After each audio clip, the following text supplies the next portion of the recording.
Hello from Gardening at Douentza, and you're very welcome back to my mini-series Behind the Scenes at Kew Gardens. And in today's episode, what we are going to do is we are once again with my dear friend Alberto, who's going to show us some more orchids, some wonderful, warm, growing orchids that I'm sure you're absolutely going to love. There'll be a few jokes, there'll be a little mosey through a bromeliad section of the tropical grow rooms and a little glimpse at epiphytic bulbs right at the very end. So stay tuned and let's see all those fabulous orchids.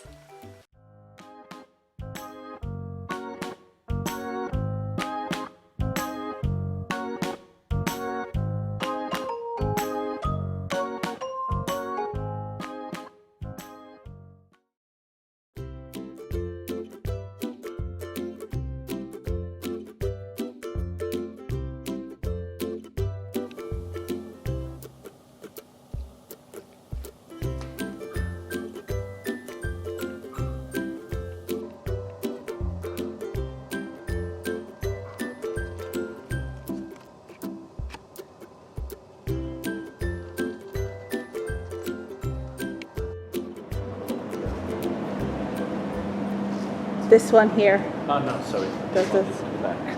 The one that's peeping up because Yes, it's so on big. the other bench. Yeah. That.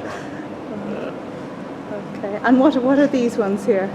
These are Lycastes Lycaste. Oh, they get. or Angulocastes. Wow. Hybrids.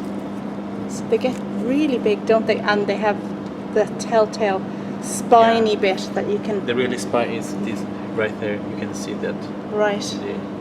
The top of the pseudobulb where the leaves insert. Yeah. Those are that dangerous. So do you play a joke on the new apprentices then?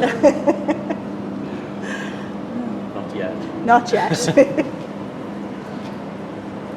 I love the leaf canopy that they make. It's really, really nice. And of course, big pseudobulbs. And what oh my gosh, this is the one you were talking about. Yes. Oh dear Lord. Maria Walisi Wow. It's a monster. Wow.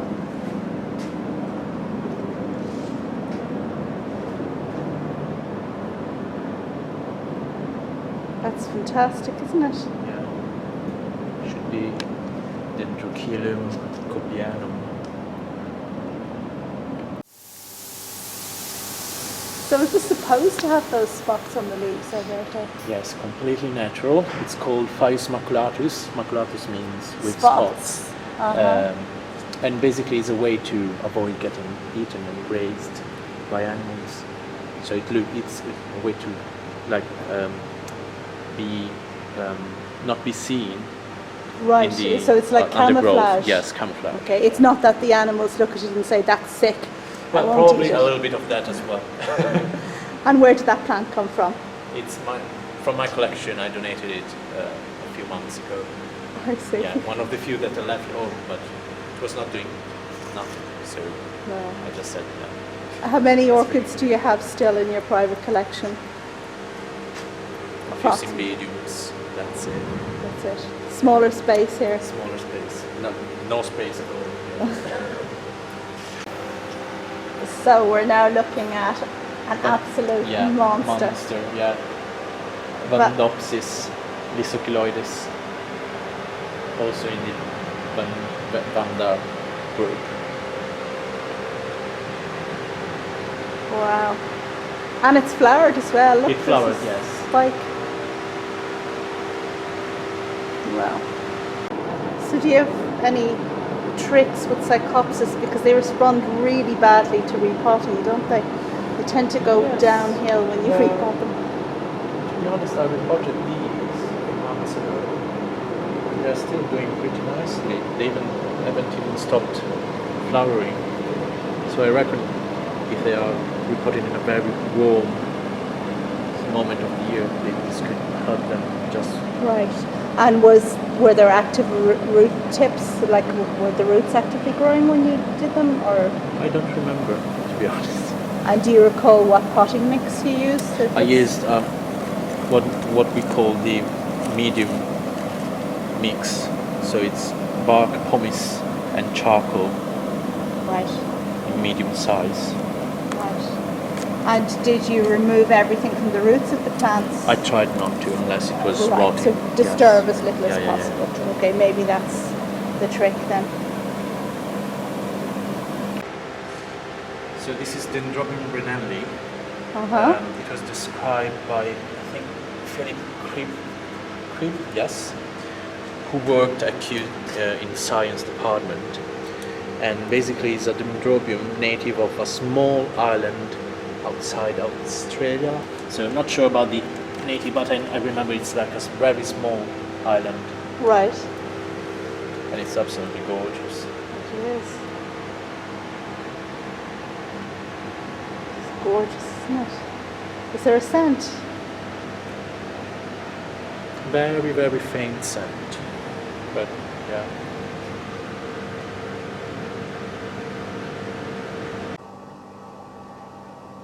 So my Rodriguezia smells of pork.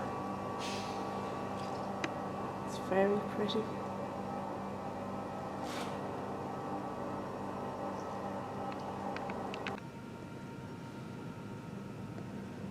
What did you say it was called again? Acriopsis indica.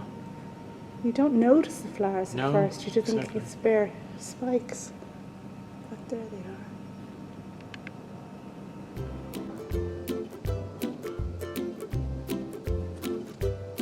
Gorgeous.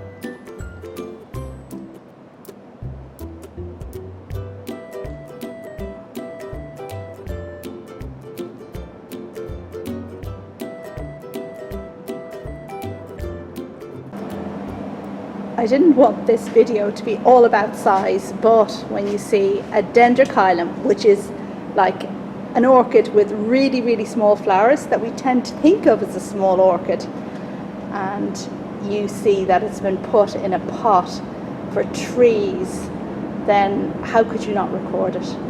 Alberto, could you just lift that up there, please? Yeah. What? Just lift it Lift up. it? Yeah, yeah. No, we were free to report it. I cannot lift it. Oh, no, go on, lift that up.